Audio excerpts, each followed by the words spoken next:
From city services to taking on the Trump administration, housing, and the realities of having a Democrat primary opponent, I head to Providence City Hall to sit down with Mayor Brett Smiley on today's episode of Bartholomew Town. Welcome into Bartholomew Town. I'm Bill Bartholomew. We are brought to you in part by the University of Rhode Island Online.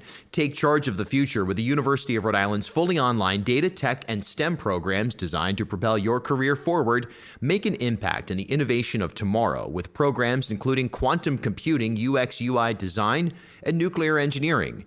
Dive into data with their data science programs or elevate technologies to the next level with Industry 4.0. With 100% online courses, you'll gain the skills you need to thrive all on your own schedule. Visit uri.edu/online, URI Online, learn anywhere with us. Okay, so obviously there's just so many issues that we wanted to get to today with the mayor, and I think we really did hit to a lot of different fields that were relevant. Of course, ICE, housing, snow removal, economic development, and of course the mayor's reaction to what took place with the tragedy in Pawtucket. Now just over 2 months removed from the horrific incidents during the mass shooting at Brown University. So at Providence City Hall in the mayor's office, one-on-one, I don't have a lot of setup to offer beyond that. I think it speaks for itself. Of course, we just interviewed and had a substantial conversation with David Morales, the state representative, who is now engaged in a Democrat primary against Mayor Smiley. And that's one of the most interesting races to watch here from a statewide and regional standpoint, not only in the city of Providence. That is one of the major races that is going to really tell us a lot, as not even in terms of Democrat primary results, but in terms, I think, of general public engagement in this election cycle. Can Morales get out there and, number one, rally brand new voters, and number two, convert Smiley voters, whether it's on the east side or anywhere for that matter? Can Morales convert Smiley voters into Morales voters? That's the real, I mean, it's kind of obvious, but that's really what is happening on the ground right now. If you're looking at the Morales campaign. Meanwhile, Smiley hasn't been overly engaged in the politics yet, has just basically stuck to his role as mayor, hasn't offered a whole heck of a lot of reaction to policy ideas or anything that has been put forth by the state representative Morales. That is until today here on Bartholomew Town. You'll hear his reaction, for example, to State Representative Morales' concept around snow removal planning. So that's all ahead here on the podcast, where we are brought to you in part by Half Street Group. They bring a new generation's perspective to leadership, communication, strategic public relations, and digital marketing. Half Street helps organizations and leaders take control of their own stories and manage their reputations. They get results for their clients by focusing on audience message and culture, and by leveraging their decade-long relationship with media and opinion leaders in the Ocean State and throughout New England. Join me and Half Street Group founder and president Mike Rea for a conversation every month about news of the day, the hottest media analysis, and a look behind the scenes at how impactful leaders drive conversations. Learn more at halfstreetgroup.com. Okay, let's get right to it. From Providence City Hall, my conversation with Mayor Brett Smiley on Bartholomew Town. Let's start with ICE, and signage is up now in parks. And I was just on my way in hearing on the radio, there was, I heard some audio from Attorney General Nerona questioning whether or not the legal pathway for the signage that basically says to all federal law enforcement or officials, you can't stage or use this area for operations without the proper warrants or channels. What's your take right now on how effective, even from a psychological level, your approach with putting these signs up, and what you've put forth so far about ICE and what Providence residents should expect from the administration in terms of dealing with ICE? Yeah, I mean, our expectation is that every little bit helps. We're not under any illusion that any one of these tactics taken alone will keep ICE out of our community, and we know ICE is already in our community, in fact. But when we see the sort of large-scale deployments that are taking place in other cities, I know that I want to know that we're doing everything we can to not make it any easier on them to sort of bring that level of lawlessness or trampling on constitutional rights or even ignoring good, sensible law enforcement principles that we embody here at the local level from coming to our community. And so, along with colleague mayors in Rhode Island and around the country, we're sharing ideas. Well, maybe we could try this, maybe we could try that. There's a little bit of speculation on how we're approaching this to just try new things. But I think the trying is worth it. Anything that we can do to both actually practically protect our community, but also maintain the trust of our community that they know that their government and their police department is doing whatever it can to try to keep them safe in the face of this reckless and really dangerous tactics that we're seeing in other places. What does the Smiley administration do day one, hour one, if we see anything that resembles what took place in Minneapolis here in Providence?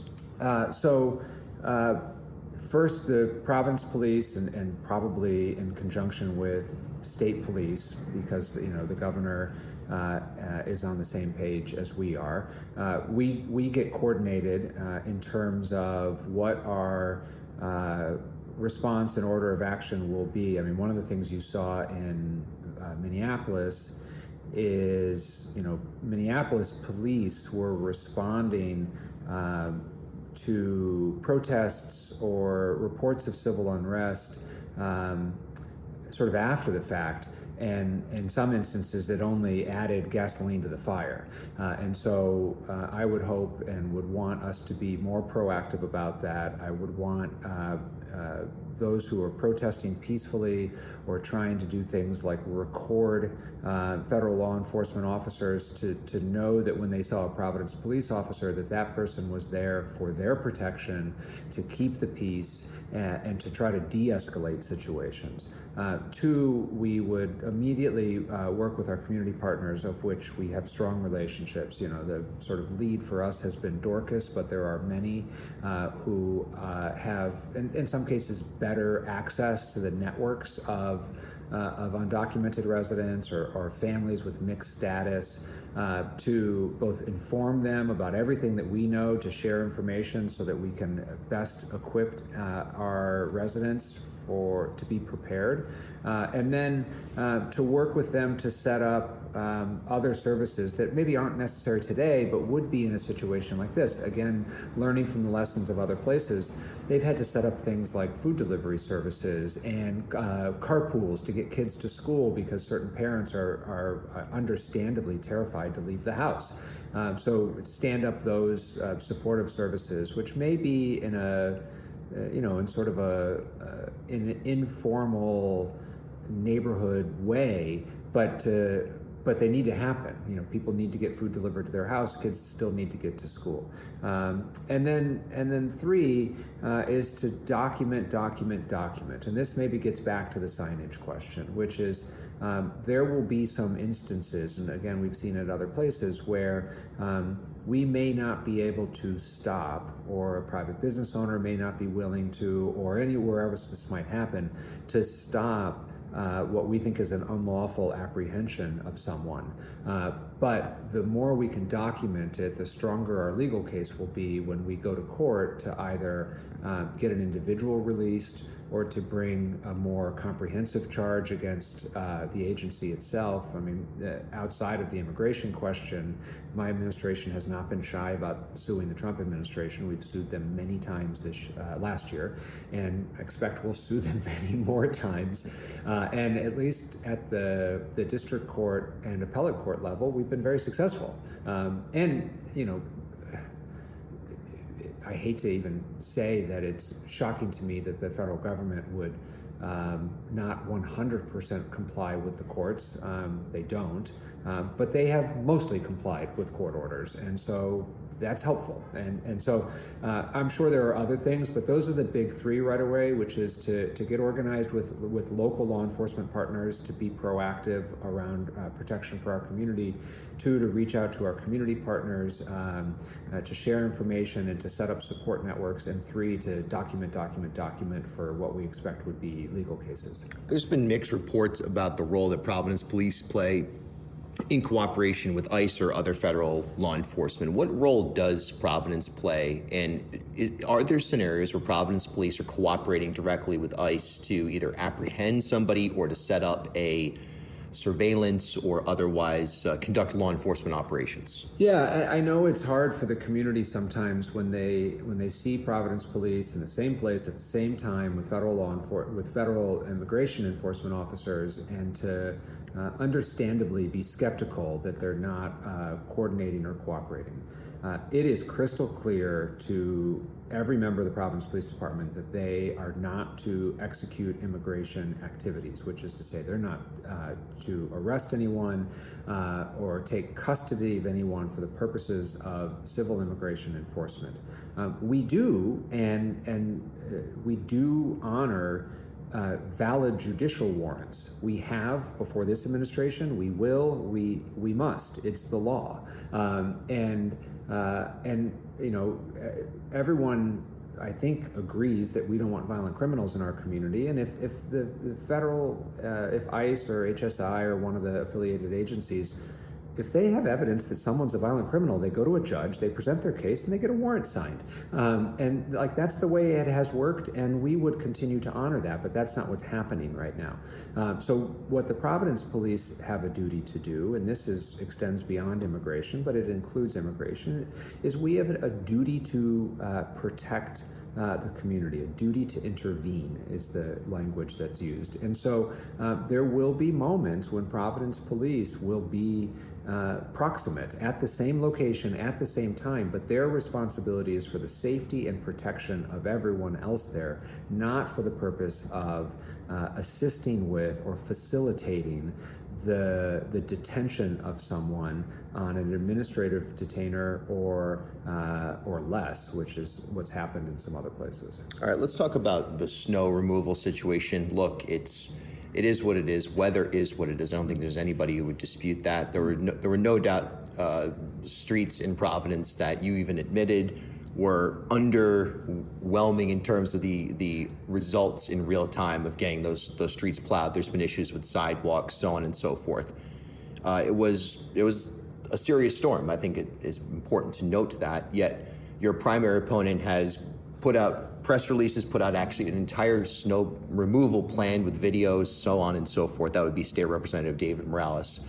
From both a mayor day-to-day operations level, and then also from a political level, how do you digest what took place with the snow? Yeah, I mean, I remember when I was a candidate, it's easy to shoot criticisms from the sideline and not actually have to manage the department. So I miss those days. The reality is, we handle, over the last, I think, 6 years, the last time we got this much snow was 6 years ago.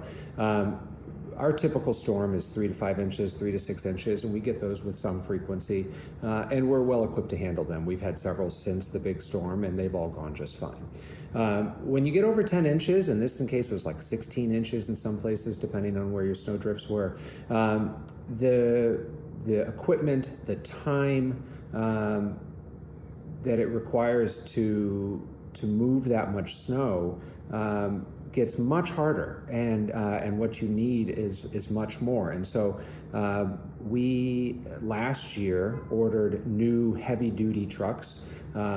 We were proactive in that. It was in my budget, approved by the city council, but the production timeline on those big trucks is like 18 months. So those will be in this late fall. They'll be ready for next winter. There was no way to manufacture heavy-duty trucks out of thin air in the middle of a storm. We use a combination of DPW trucks and then private vendors.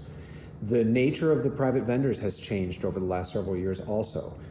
We no longer have private vendors with large trucks. We have landscapers with pickup trucks.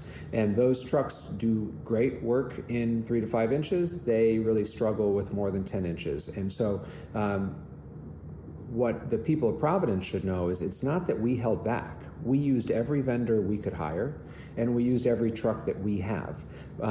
It just wasn't enough to move it as quickly as residents wanted. And so we never stopped working on it, and then we actually started hauling snow away, which is not something we've had to do in a very long time. And that was the combination of snowfall plus the cold temperatures. Nothing was melting for 2 weeks, and so it took longer than everybody wanted it to. And so by the second week, trash service was 100% complete, and everyone's barrels were getting picked up. We continued to try to move cars. The parking ban was fully enforced. We towed as many cars as we could tow. The lots, the way we do a parking ban is we have private tow vendors. They have to have their own lots to tow the cars to, and those lots filled up. And so the residents of Providence need to be more compliant with parking ban. That was part of the problem. We've ticketed heavily, and so that's sort of the analysis of what happened. If we got this much snow again next winter, we will have additional resources in the form of heavy duty trucks, and we're always on the lookout for vendors who can help us as well. They've just been impossible to hire in recent years. That's really interesting. Rep Morales in his plan suggests hiring more seasonal workers that could work within the DPW. Yeah, driving what? What would they drive? And so it's not a shortage of workers; it's a shortage of vehicles. And so that's a fine idea, and I question what you're going to do with 100 guys who are working seasonally with nothing but a shovel in their hand, I suppose. So that's not the issue, and it shows a little bit of naivete about how snow operations actually work here. Let's talk economic development. Plant City announcing their closure. And look, whether the Plant City has been somewhat of a polarizing business because of their position on bike lanes and other things. Look, I've admitted many times, there was a time I went there literally every day as a vegan. It was like the only place I would go for lunch. Just the best combination of options. Stopped going there as frequently in recent years, but it was, what you can tell is that it's a hub in an area that desperately needs probably like 10 hubs right now. 195 land is not directly under the purview of your administration yet. It's the city of Providence. And I don't know if people fully appreciate when you lose Plant City, what that does to deactivate a lot of the activity that is already not where maybe we'd want it to be on the pedestrian bridge and the 195 land in downtown. So your reaction to Plant City closing, not just with filling that building, but in general, how do we get things moving in downtown on the 195 lane at the next level, understanding that there are great things happening in the city? Yeah, so first I'm sorry that Plant City's closed. I went there many times as well, and it was, as you point out, not just an important location for a business, but also a unique business that served a clientele that doesn't have as many options as they would like. Even this week, I got contacted by a prospective restaurant that wanted to know how they find out about renting that space. So something else will go in there. Plant City didn't own the building, sort of famously, because there was a dispute between the landlord and them. But something else will go in there, and the restaurant scene in Providence remains vibrant. And it's a tough business. There's turnover all the time. I think I read in the press last week there were 2 or 3 restaurant closures and 2 or 3 restaurant openings, and that's sort of how it goes. These businesses are tough, and God bless people who are in that business, because they put their heart and soul into a dream, and some of them are great successes and some of them don't make it. The underlying question and the underlying issue is around density and activity. The way in which all of these businesses will thrive is if we had 10,000 more people downtown buying lunch, going out to drinks, having dinner, buying tickets to a theater, and seeing a show. And so, the more that we can do to stimulate foot traffic and density, the better. And I think there are really promising signs on the horizon. Just across the pedestrian bridge on the other side of the park, The building that's known now as PVD Labs is occupying. The first couple of biotech businesses have moved in. State Health Lab is open. The Brown Life Sciences building is nearing completion. It's unbelievable how fast that has moved. That's going to bring dozens, if not hundreds, of new employees down to that area who are going to be walking around and staying after work to have a drink and to go to enjoy that great public park. Here we are a week away from the launch of what the Downtown Providence Parks Network calls their Lumina celebration, which is something they've been doing every year, specifically at this time of year to sort of fill that lull that happens in February and March when there's not as much going on. The Little Rhodey Laugh Riot Comedy Festival, which was a huge success last year, is back with another great lineup. The Food and Wine Festival is back with another great lineup. And so there are some really wonderful organizations and people and groups that are stimulating that are filling the calendar with these events that are bringing people down. And I think that's the solution to whether it be Plant City or any other vacancy in the city. It's like a chicken and the egg thing, but we need to have customers in order for these businesses to thrive. And I'm optimistic about all of these various events that are happening and new businesses and new anchors that aren't the restaurant itself, but the thing that's going to get people in the restaurant, which is employers and businesses and institutions. Another thing, of course, would be housing as well. And I think right now there's kind of two lanes to discuss here. One would be the proposed rent stabilization plan, but sort of just leading it off right now. Where do we build new housing in Providence? Like from an actual on the ground geographic standpoint, you look around, there's not a whole lot of undeveloped land in Providence. I know there are abandoned houses and there's ideas that can be floated about park space, things like that, or have been floated, but how do we get to the number of physical units that we actually need based on our geography? I mean, so first of all, I dispute the premise a little bit. Providence used to have 250,000 residents, same landmass. Borders haven't changed. We're just under 200,000 right now. So there is the capacity for more people. We've had it, 100 years ago now, 80 years ago maybe. Second of all, there is vacant land for sale, not just in the 195 parcel district, but including there. There are development parcels throughout the city. And last year, our fiscal year, which is July 1 to June 30th, we opened 1,600 new housing units in a year. And so there remains plenty of places to build. Now, that said, the kernel that I think is true is land costs here, because of its relative scarcity, are higher than in other places. It's cheaper to build in Texas or some of these other places where land costs are very inexpensive. And that's part of the economic puzzle that we need to solve, which is land costs are relatively high, construction costs are very high. The cost to borrow money to then do your construction project is also relatively high. Interest rates have come down a little bit from their peak, but they're still much higher than they were 10 years ago. And so those are all the inputs into what it costs to build new housing, and they're higher here than in many other places, which is why we have to look at things like tax stabilization agreements and other subsidy programs. That's the only way things get built. Yeah. Incentivize building here. Yeah, and incentivizing is not a dirty word. We incentivize affordable housing, and I think everyone agrees that that's the right thing to do. We get into questions about what's worth incentivizing, and I think that's a very valid discussion and debate. But I hope there's not a lot of dispute that incentives are necessary, because that's, for the most part, the only things that get built are with incentives.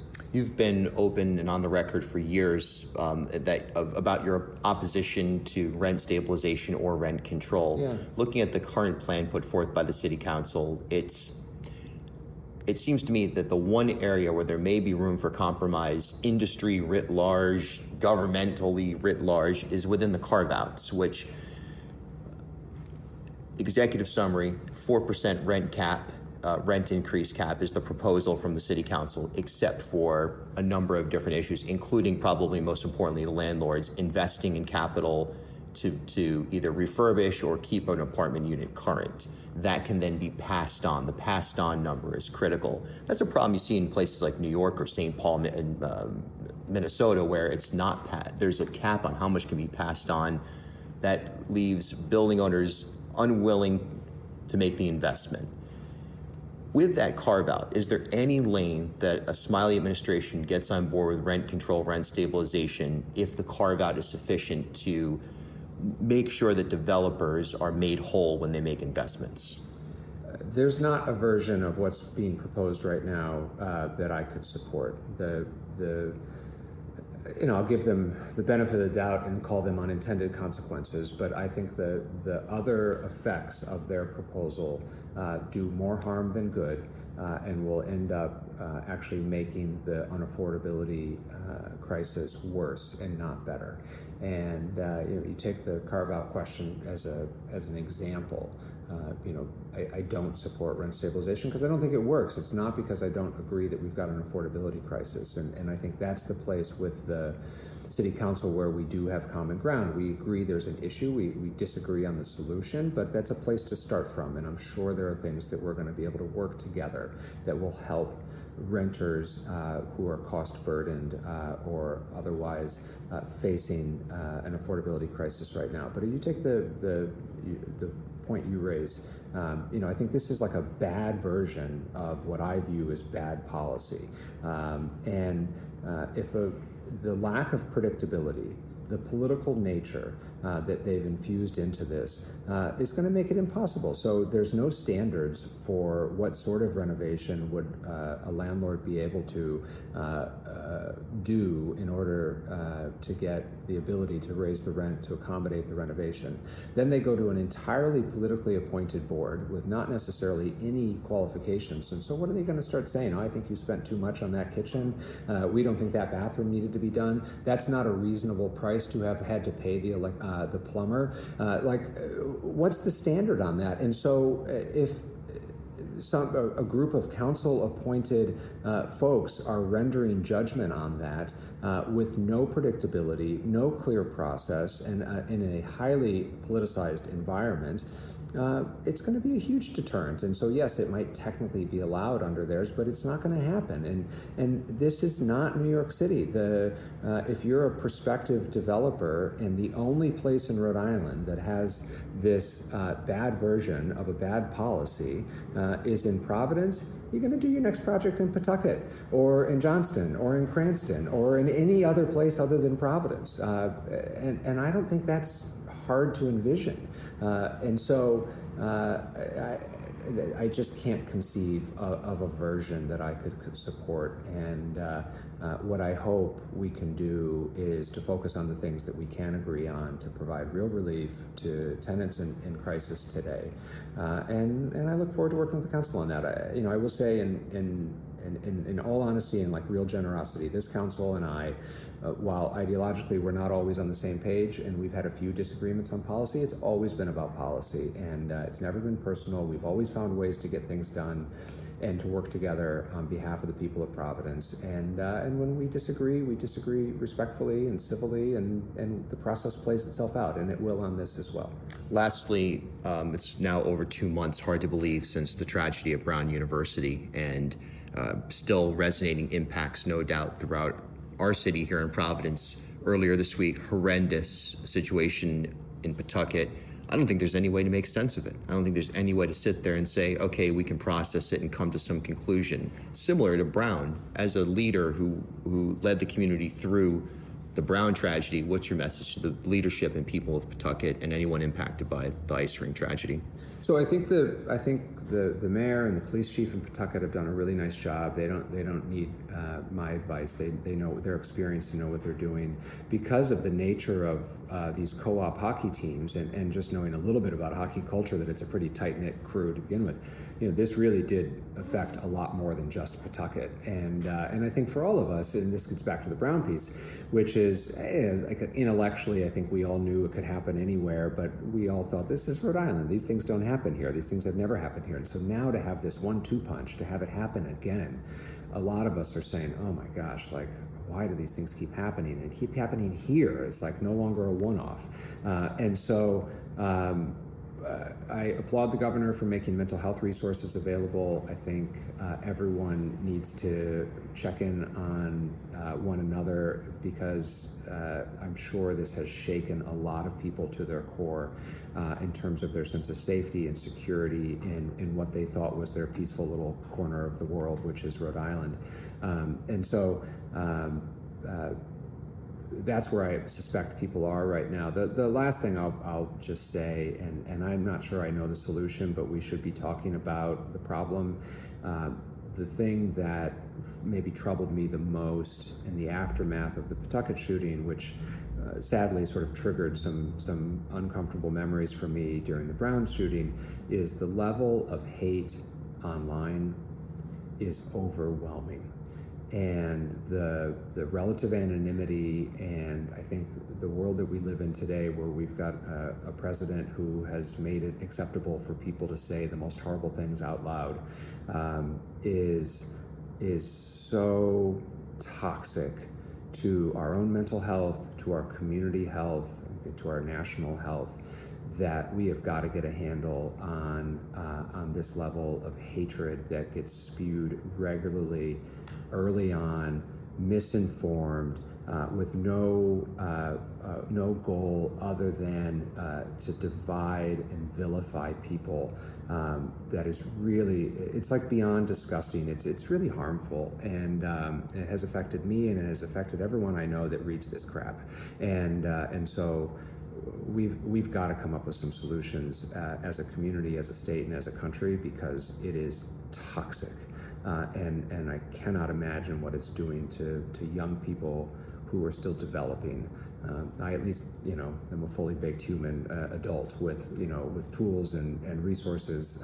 But for a young person to read this kind of hate online, and as they're still developing and maturing, is so harmful, and we got to do better. And thank you for tuning into Bartholomew Town. We are here for you every Tuesday and Thursday.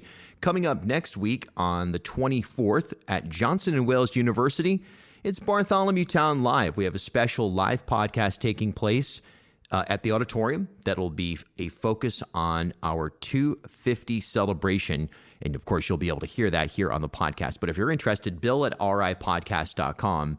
I think there are a couple of tickets left for that event. Again, coming up, Bartholomew Town Live on February 24th at Johnson & Wales University. We're brought to you in part by Navigant Credit Union. As Rhode Island's first ever member-owned credit union, Navigant Credit Union has been a staple in the local business community for more than 108 years. Today, Navigant is a $3.4 billion institution serving more than 136,000 members across 25 physical branch locations. But since its founding in 1915, the mission has never changed. Navigant Credit Union's team of financial professionals have remained committed to improving the financial well-being of the families, businesses, and communities they serve across Rhode Island. Learn more at navigantcu.org.